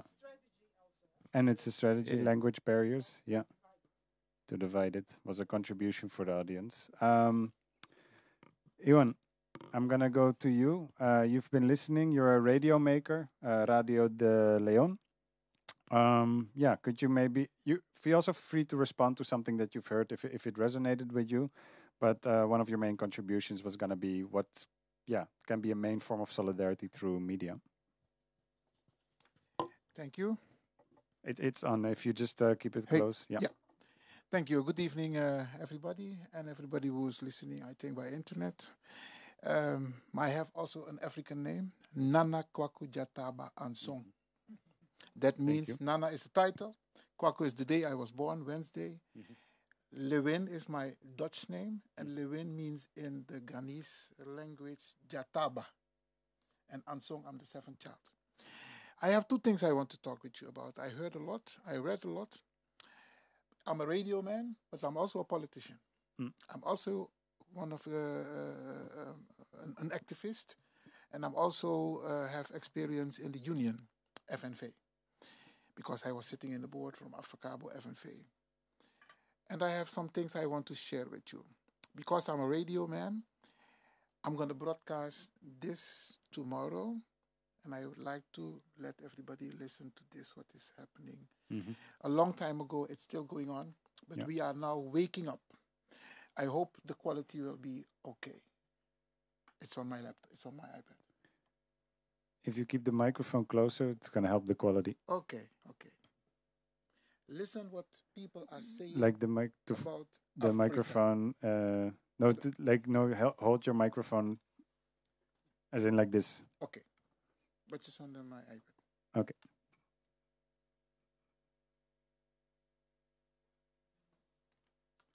You're going to play something from your iPad. Yes. Okay, now I got it. I was not following the title is How to Keep Africa Under Control. Maybe some of you have heard it already.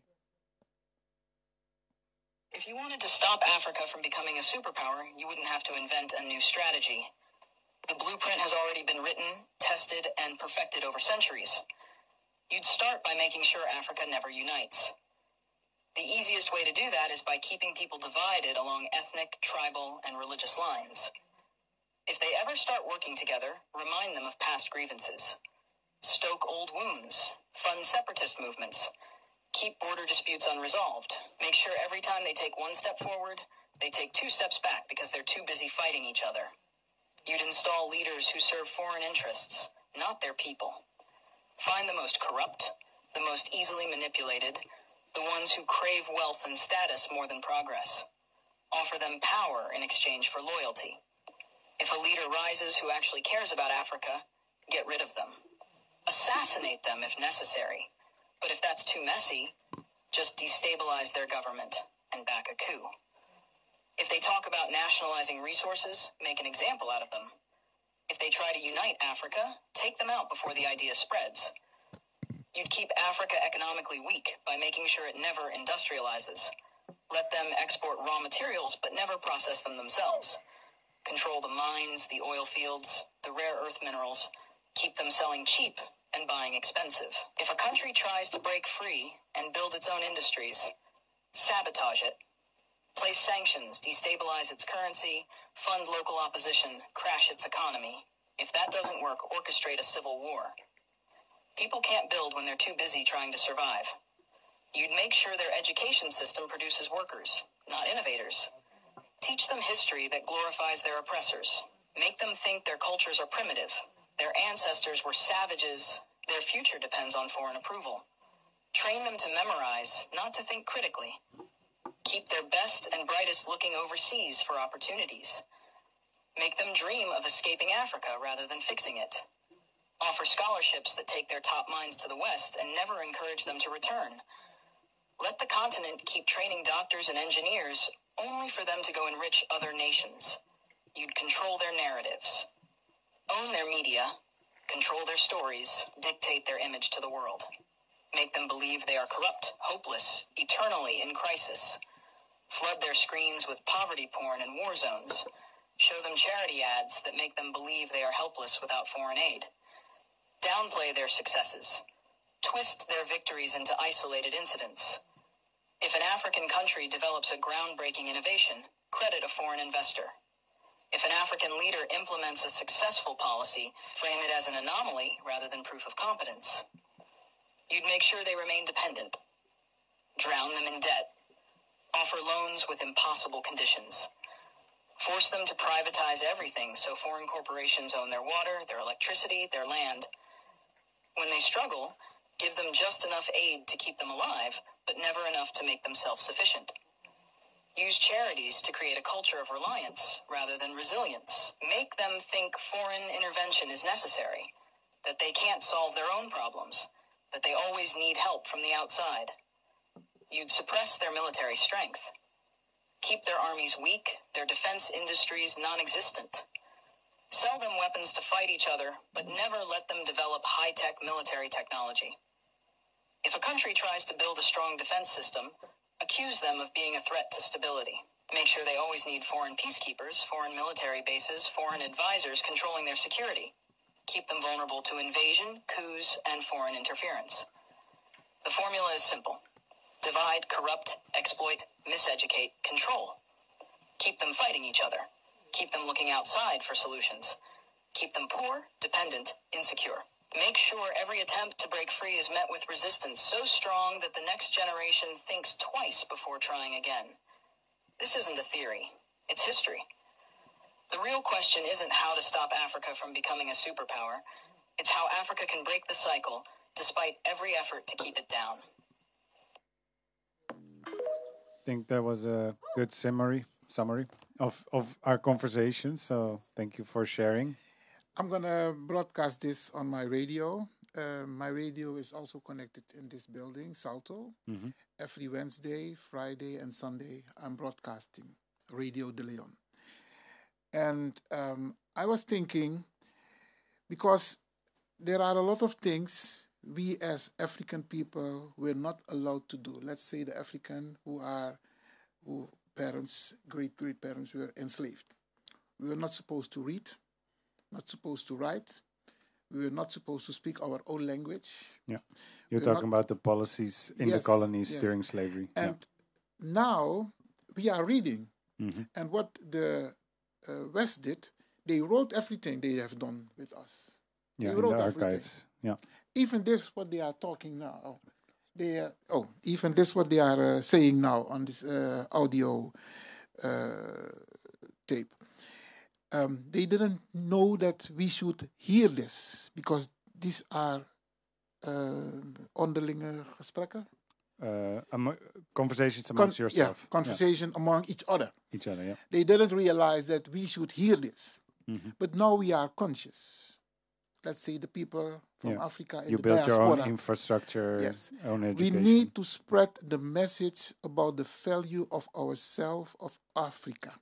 Mm-hmm. We need to give people the message, even the youth who you are educating them. Tell them what is happening, how comes Africa is like this, and how comes Africans in the diaspora need to know what is happening to Africa. It's very important. I have a radio. I always talk about these things on the radio, but it's not enough. Yeah. We need solidarity, and not only from people from Africa or African in the diaspora, even from our white fellows. We need solidarity. I just come from a meeting where we were talking about undocumented Surinamese people. They were before Dutch. And now they are living in Holland, undocumented. How can you explain that to people? But it's still happening. Yeah. So, and there were a lot of fellows, white fellows, who are in full solidarity, even from the government, from Amsterdam and from the END and Justice. They all work with us together. But it's the politics. The politics will make this possible, that these things are happening to us and to Africa. Yeah. And just if we are talking about, saying, it's not a division between people, it's the systems. Yes. So if we want to do something about Congo, I'm glad the development from Burkina Faso is happening now, and we all need to protect this leader. What happened to the other leaders like Gaddafi? Can you mention the name again so that people can Google it if they don't know the leader? Ibrahim Traoré. Yes. Traoré. Yes. Traoré. Yes. Ibrahim Traoré. Thank you. There are more leaders that they have assassinated. And we need to be very careful. So when I'm sending a message to one people, I always put CC. When I write to the Tweede Kamer, I also put CC to the press. So let people know what I am doing. So when we do something, we need to tell people and that is the radio also. We need to tell people what we are doing so they know. So if they want to attack me, for example, or my brother, we know. Yeah. So we can protect each other.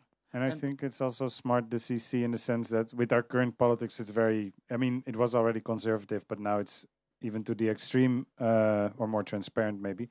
But to CC media, that way at least you create, even if you don't suspect them to do something with your message, then at least you create exposure that they every time have to consciously say no to it, but create a ripple effect. Yeah, Yes. it's a good strategy. And what I'm going to do concrete is use my radio to make give space to more people. Ali is also 2 times already on my radio. Also has a radio program. Are you making use of the Salto infrastructure or Yes. different? Yeah. Yes, So that's yes. maybe also a good tip for people that don't know it. Salto, which is in this building as well, it's for a few euros per hour. You can rent professional studios to make broadcast. radio. They can even learn you how to Yes. edit, record. So it's accessible, actually, more accessible than people know, to make radio or make a podcast out of it. Yes. Yeah.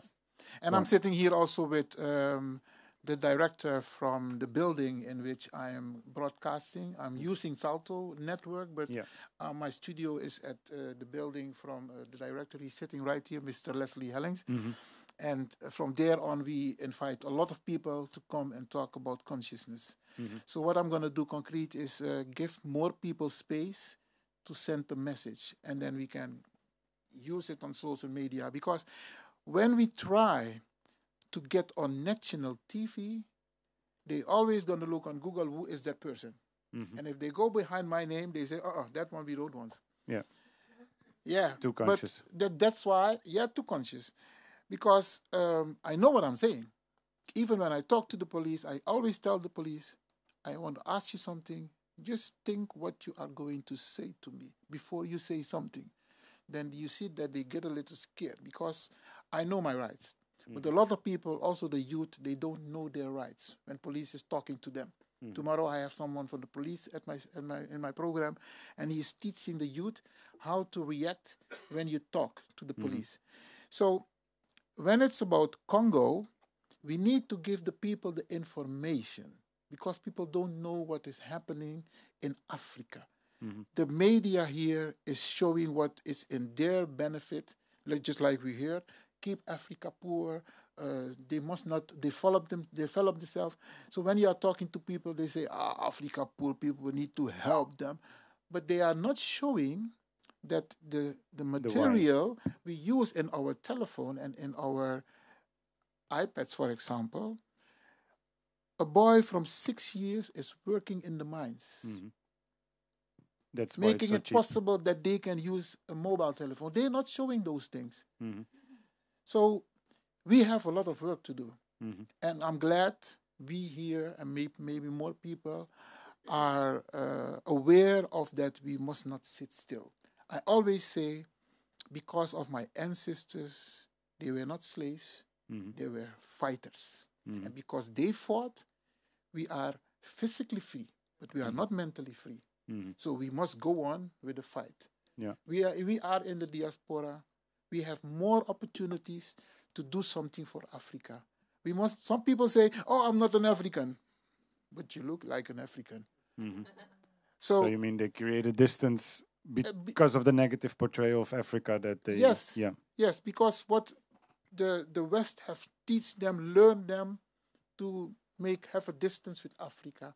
Because when they took us away, they put our ancestors together with different languages. And now... So you could not communicate with each other, rebel. So we need to be aware of this system. And we need to tell our children, tell our people what really happened, what is going on, and what we can do to change it. I will leave it like this. Thank you. I think that is, thank you for both the recording and the message after. I'm going to look into the audience again. I promised we have to close at 10 at maximum. So I want to make sure we have room for the final round of Q&A as well. I know I had 2 hands before that were not answered. So I want to look to get those 2 hands up first. If the question is still there or no. The one was here, I believe. Yes. So, good evening. My name is Hasina. I was born for one night in Rwanda, and then I passed my childhood in Goma. And I had Ali saying many times that Rwanda started to colonize Congo, let's say Goma, from 1968. So after the genocide. 1996. So after the genocide. That was after the genocide or before even the genocide? Well, before genocide, something actually weird has happened. During the genocide, the president of Congo has decided that he would send the troops in Rwanda to support the army of the Juvenal, who was the president of Rwanda. And actually, when RPF stepped into Rwanda, it was very mad at Congo than any country, because this support of Mobutu to regime of Juvenal. And Mobutu said something, if you go back in media, you can find it. Mobutu said that if the refugees from Rwanda, they will flee to Congo, he would host them to 5-star hotels and give them villas, those kind of stuff. But they end up, if you're from Goma, you know Mugunga, Kibumba, Kaindo, Masisi, so Ruchuru. But during those refugees, they end up here very close to Kibumba, to Kichanga, those areas behind the Goma, very close into those flanks. So I would say before Rwanda and Congo has a different relationship. As Eric he said it earlier, we has an amazing, beautiful. If you grew up in Goma, I used to come from Bukavu. I lived in Bukavu in my early age. Then we moved to Goma, so I grew up in Goma, and of course my grandparents, they come from Ruchuru, so it's very, very connect. So I was always. We're gonna bring a map here, I think. Yeah. But I'm imagining names different places. I grew up in that border. I grew up in Birere, if you know Birere. So my family, they were just living from Virunga. So always I would come to the lake. I sneak in the border. Then I used to play ball in Rwanda, and in the evening I go back in Congo. Since I was a kid, my lifetime. There would be 2 days I'm not in Rwanda, but there were no borders. We just walk through. You remember Makoro? You remember Makoro borders? Yes. So that was where we used to be. I would just sneak inside. There would be soldiers sitting. They never call you to ask you anything. They'll be just there, actually get drunk of just taking things from, choras, the people who do, they smuggle. No, they are not smuggling. They are they are local business people from the border. Entrepreneurs. But who has refused actually to pay the tax, because we're paying a tax to whom? We used to walk in the same road. They came just to put a barrier. And then you pay tax. So those people, I like to say they're activists, by the way. So the Rwanda, why I say 96 is because when they backed Kabila to overthrow Mobutu, then we installed the Minister of Defense. It was a General James Kabarebe. If you guys from Congo, you know this very well. So then when Kabila tried to resolve with the Rwanda that the Rwandese army is supposed to go back, then Rwanda claimed that actually Banyamulenge soldiers who were into RPF, that they have to go back with Rwanda because they are Banyarwanda. There actually the problem between Kabila and the Rwandan army started. And if you remember, they used to be in those area age. A soldier, there were 2 commanders in East who were very, very famous. One was Runyoni, another was Hunda, another was another guy, he was General Mbuzamabe. So this were like how we're calling these men commanders who are running the Eastern Congo. So then from there, Kagame never left Congo. The RPF never left Congo. When people, they say Kagame has left Congo, he never left Congo for 1 second in day. Those who think we come from the border, so we listen the language. I listen Kinyarwanda, I speak Kiganda, I speak all language from those areas. Because Rwanda, Congo, Burundi, if you want to cross from Burundi, you need to go through one border where you need to step out of Congo, step in Rwanda, then you get in Burundi. That's funny, right? So you need to know how you communicate in those areas. And we are just born from there, and those languages been going on for ages. So at the same time, I would say that it is a really modern colonization. Actually, he applies the theory which one was applied into 1960s. I hope, yeah. Wait 1 second. I'm gonna go to you, that and Ali, I'm gonna ask you to respond a bit shorter. And also, you're using a lot of names that not for everyone is familiar if you're not deep into the material as well. So try to also make it. We can add resources. I know you want to share all the knowledge that you have, but sometimes it's too much with all the names. I'm just noticing as a moderator who's not that deep into it. Don't be like a Jeffrey. No. So just as a tip for everyone to follow. Yeah. The people are now in Goma who took Goma. Those are young boys born in Goma, grew up in Goma. They are, let's say, Rwandese. The parents are there. The first genocide, they were immigrant in Congo, but they are Congolese, but with the Rwandese background. So you could say those are sent by Kagame, or they just formed their army and try to take Goma, because let's say Goma, almost like 60-70% are Rwandese. I do remember my school, I went to Lycée Amandi, the most famous school, gymnasium. If you are Congolese, there's no way they won't let you study there. If you have a background of Rwandese, they let you in. And I'm talking about 1992, before the genocide. So this was already planned before. I'm not pro Kagame, I'm not pro anyone. I just think that this was the group of Rwandese born there. They thought, oh, we are here now. This is our Goma. It has everything. Let's make our place. That's what I think. Of course, later on with help with, I don't know, Kagame, Burundi, wherever. But for me, it's a group of people who just want to take over Goma. They are born there. They grew up there. And some of them even, they studied with my brothers at college. So do you think do we have the same opinion, or do you think it's different? I think Eric wants to add to that as well. But what I'm hearing here as well, maybe I listened not correctly, but we're talking about two different groups and we're talking about borders, but these borders are not drawn correctly. Like some of them have been born there. And then, what is Rwandese? What is Congolese? Like it's already, So that's part of the complication that you're adding in. And maybe there's an opinion of difference. And then I'm gonna ask you to be short, and then I also want to give space to another person to ask a question as well. Eric, you want to add something to this lady? Yeah, what I want to add to what she said, like I said before, we used to be brothers and sisters. We used to connect with each other. So if you find out like there's some people, there's some family living there, because they are welcome, because we are all one. Before we didn't have this kind of things. We are Rwandese, they are Rwandese, we are Congolese. No.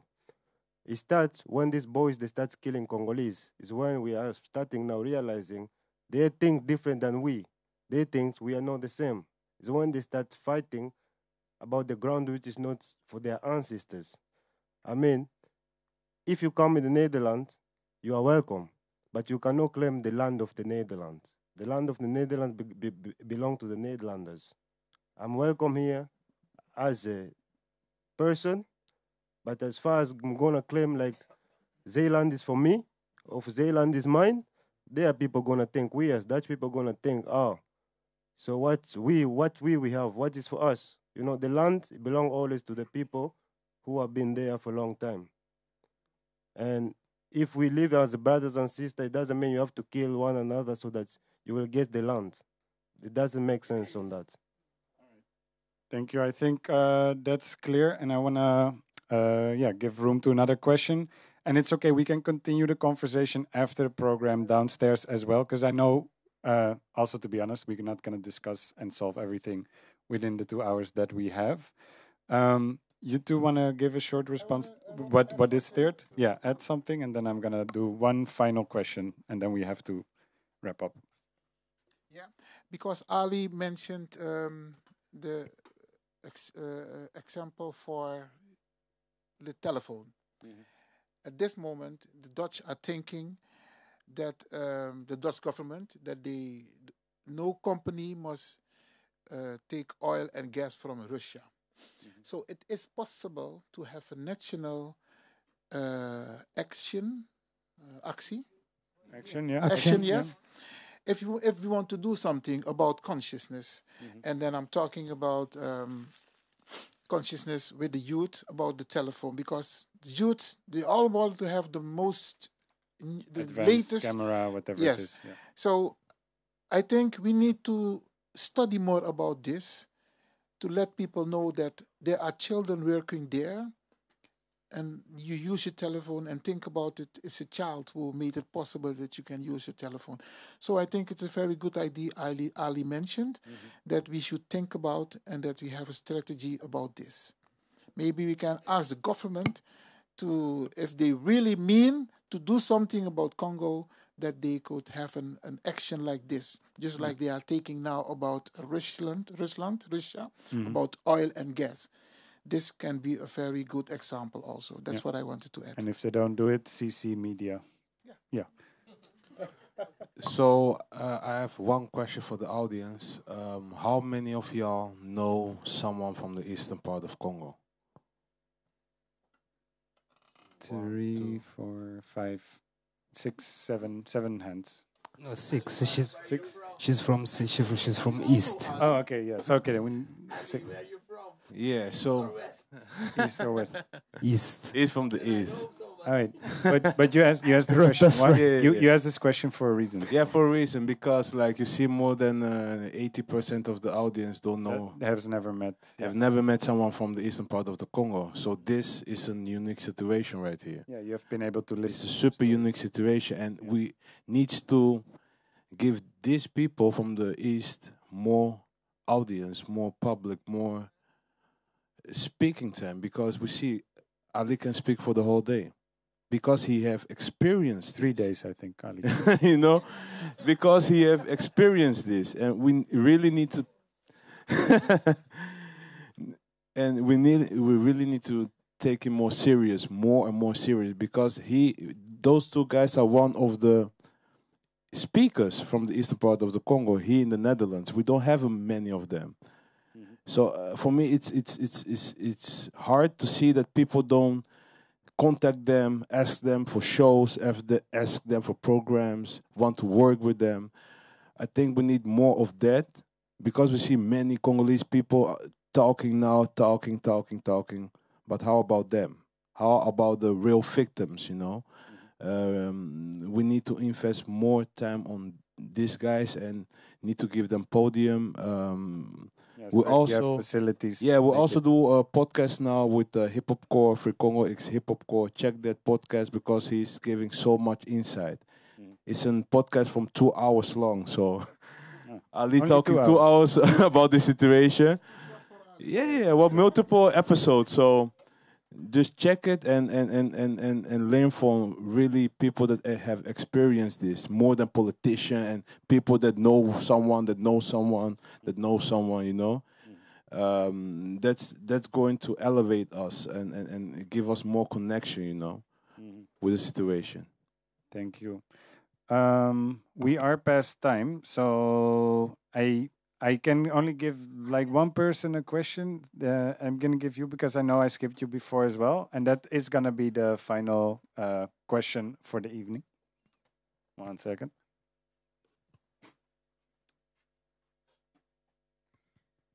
Hi, my name is Adjoa. I work in the cultural sector, and I want to share 2 points and 1 question.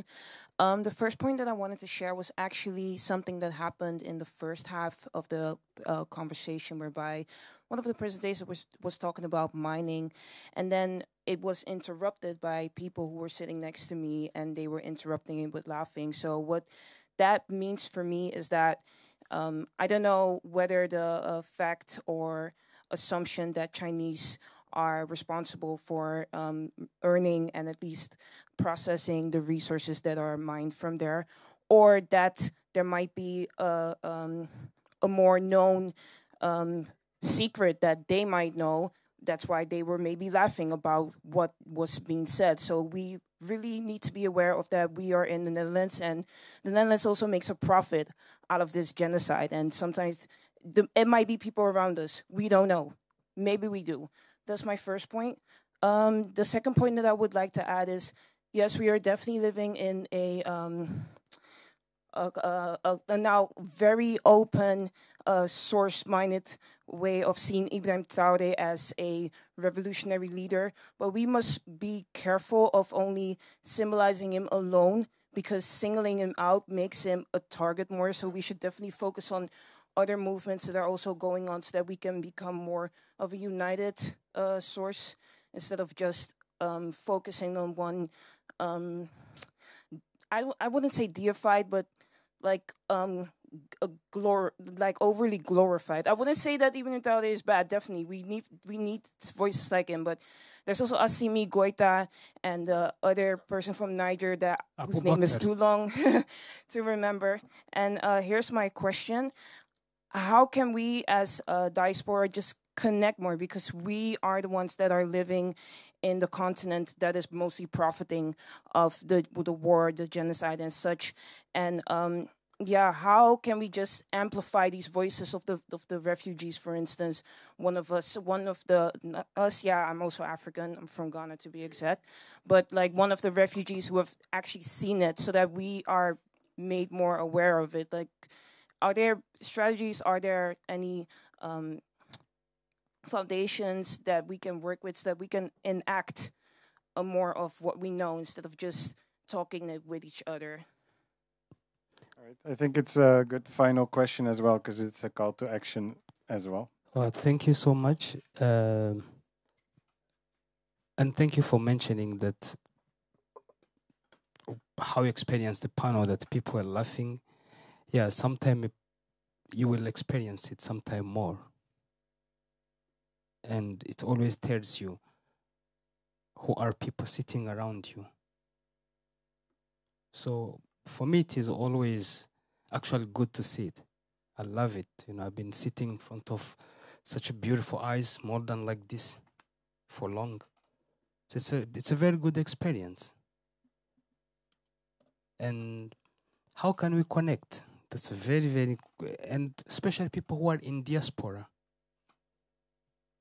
The people in diaspora, especially, Africans, because always I like to say, when you travel, the travel are Moses for their people. So it is just to make sure that you reach out to Free Congo, because this is a matter of the Eastern Congo, and you meet really people from the East straight talking to you. It's very important to know how to feed your mother, of your family, of your brother, of your auntie, of your cousin, of just to be called and you heard that the bomb of your uncle, of your grandfather was bombed last night.